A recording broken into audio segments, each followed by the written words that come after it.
अधूरी मानी जाएगी। हर उपासक के हृदय में ये 8 पुष्प जागृत होते हैं, तब इष्ट देव पूजा स्वीकार करके प्रसन्न हो जाते हैं। ये शास्त्र सम्मत, और ये अभी तो आज आपको सुना रहे, ये नैष्ठिक ब्रह्मचर्य में ही बात पकड़ में आ गई थी।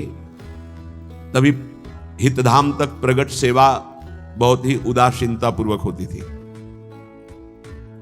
कभी पोशाक नहीं धारण कराया, कभी जैसे छवि जो विराजमान यही छवि थी, यही नाम सेवा।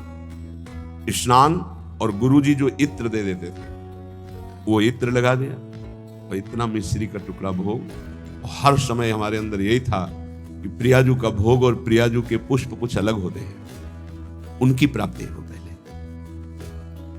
अहिंसा सत्यमस्तेयम ब्रह्मचर्य मकलकता एतानि मानसान्याहुर व्रतानि हरितुष्टये। क्या कह रहे हैं,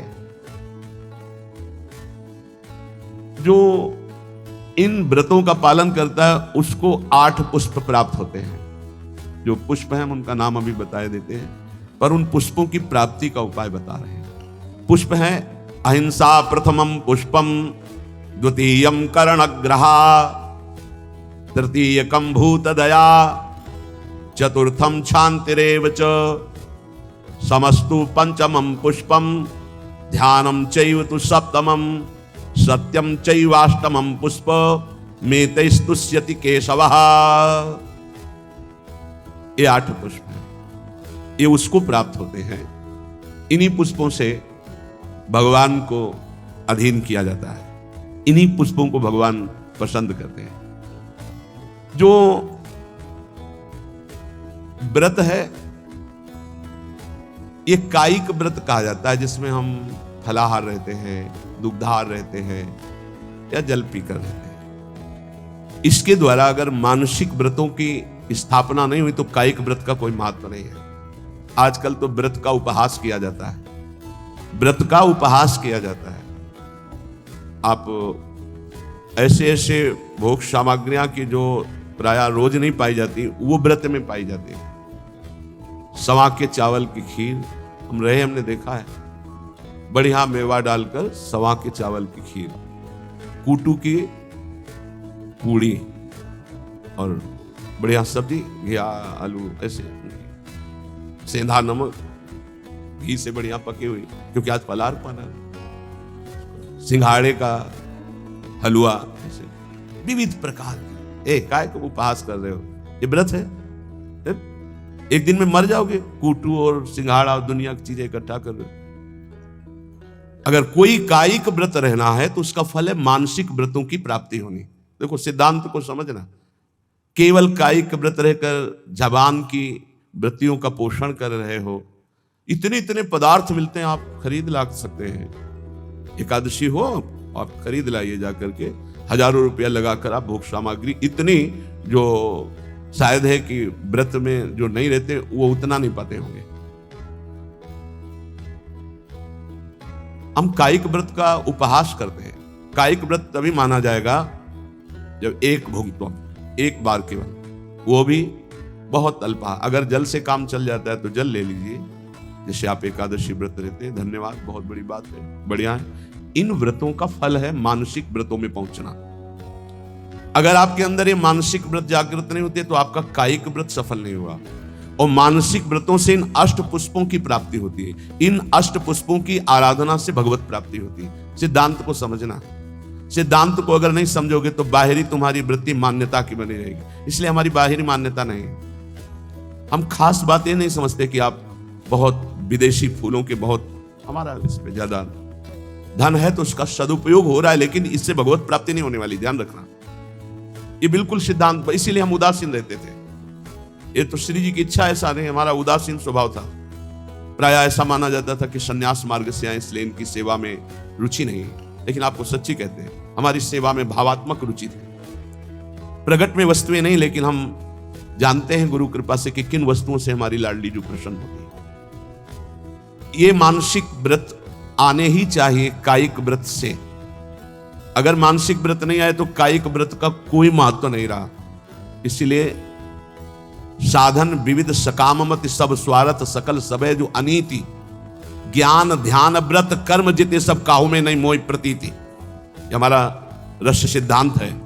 ज्ञान ध्यान व्रत कर्म जिते सब काहू में नहीं मोह प्रतीति, रसिक अनन्य निशान बजायो एक श्याम श्यामा पद प्रीति। श्री हरिवंश चरण निज सेवक विचले नहीं छाणी रस रीति। अहिंसा सत्यमस्तेयम ब्रह्मचर्यम मकल्कता एतानि मासान न्याहुर व्रतानि हरितुष्टये। हरितोष व्रत प्राय इस शब्द को एकादशी से जोड़ा जाता है कि एकादशी हरितोष व्रत है, ऐसा भी माना ये, लेकिन कायिक व्रत है। यहां करें हरितुष्टये, बिल्कुल भगवान को प्रसन्न करने के लिए, जिसमें निश्चित प्रसन्न हो जाएंगे। कायिक व्रत का फल है मानसिक व्रत जागृत होना, मानसिक अहिंसा। वचन से शरीर से किसी को पीड़ा पहुंचाना ये तो बात दूर रही, मन से भी किसी को पीड़ा दंड देने की बात हम नहीं सोचेंगे।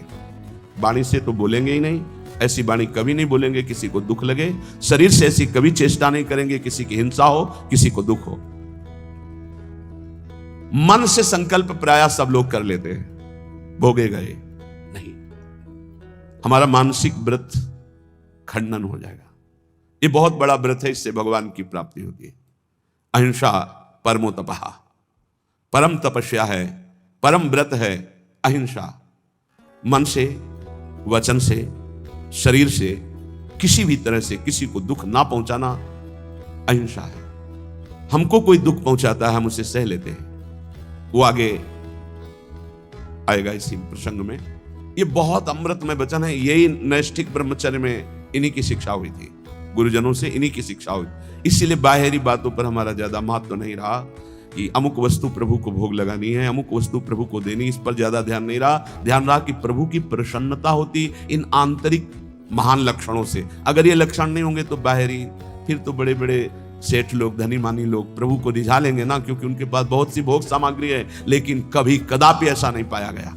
प्रभु को रिझाने के लिए यही पाया गया। पहला है मानसिक व्रत अहिंसा, फिर दूसरा है सत्यम। सत्य कौन है? प्रभु सत्य है। भगवान को सत्य नारायण कहा गया, भगवान को सच्चिदानंद रूपाय, सच्चित आनंद रूपाय कहा गया। सत है प्रभु। यदि हम प्रभु का नाम जप कर रहे हैं, प्रभु के चरणों का आश्रय लिए हैं, तो हम सत का आश्रय लिए हैं, सत का जप कर रहे हैं। यदि संतों का संग करें तो सत संग कर रहे हैं। हमारे अंदर सत विचार हैं, हमारी सत क्रियाएं हैं, तो हमारी वाणी भी झूठ नहीं बोलनी चाहिए। सत भाषण है, सत संभाषण है, सत वार्ता है, वो सत है, वो सत्य है। ये मानसिक व्रत हैं। अगर ये व्रत नहीं है तो कायिक व्रत का कोई महत्व नहीं होगा, क्योंकि कायिक व्रत का शारीरिक तप का फल है मानसिक में आना। जैसे प्रगट सेवा का फल है मानसिक सेवा में आना, जैसे देह भाव की क्रियाओं का फल है देह भाव रहित होकर स्वरूप में स्थित होना। ये आंतरिक बातें समझो, सिद्धांत जो परम पद प्राप्ति का है। तीसरा है अस्तेयम, किसी की भी कभी कोई वस्तु ना उठाना, चोरी ना करना। जैसे माना कि मार्ग में तो आपका क्या अधिकार है? आप वैष्णव हैं, बिल्कुल वैसे ही पड़ा रहने दो, या आसपास कोई हो तो अपना उठा लेगा, कोई वहां से निकलेगा पूछेगा तो उसको मिल जाएगा। अगर हम उठा लिया तो हम दूर जा रहे हैं, अब वहां वो लौट के आएगा, वस्तु नहीं मिलेगी। आसपास पूछेगा तो वहां नहीं मिलेगा। हमारा कर्तव्य बनता है हम बिल्कुल उससे निरपेक्ष हो जाएं। अगर हमारी अपेक्षा बनती है तो आसपास जो दुकान है या कोई है तो उससे वहां, अगर कोई नहीं है तो आप वहीं छोड़ दीजिए। वो लौटेगा तो ले लेगा, नहीं जिसके भाग्य में होगा लेगा, हमारा अधिकार नहीं। पड़ी हुई वस्तु भी हम ना उठाएं। फिर दूसरे की चोरी करना तो हो ही नहीं सकता। चोरी कैसे कर सकता है वैष्णव होकर? अस्तेयम, ए बिल्कुल पकड़ लीजिए। अगर भगवत प्राप्ति करनी है तो कूटू और सिंघाड़ा के आटा से व्रत नहीं होता, ये व्रत होते हैं। ये कह रहे हैं मानसान न्याहुर व्रतानि हरितुष्टये, इन व्रतों से भगवान निश्चित प्रसन्न होकर आपको दर्शन दे देंगे। चौथा ब्रह्मचर्यम, ब्रह्मचर्य।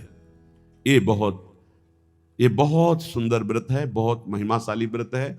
बड़े भाग्यशाली हैं, बड़े कृपा पात्र हैं जो इस व्रत को धारण करते हैं। हम कह रहे हैं सम्यक रूप से ना धारण करो तो जैसे 15 दिन में एक बार एकादशी रहते हो, ऐसे गृहस्थी में भी व्रत धारण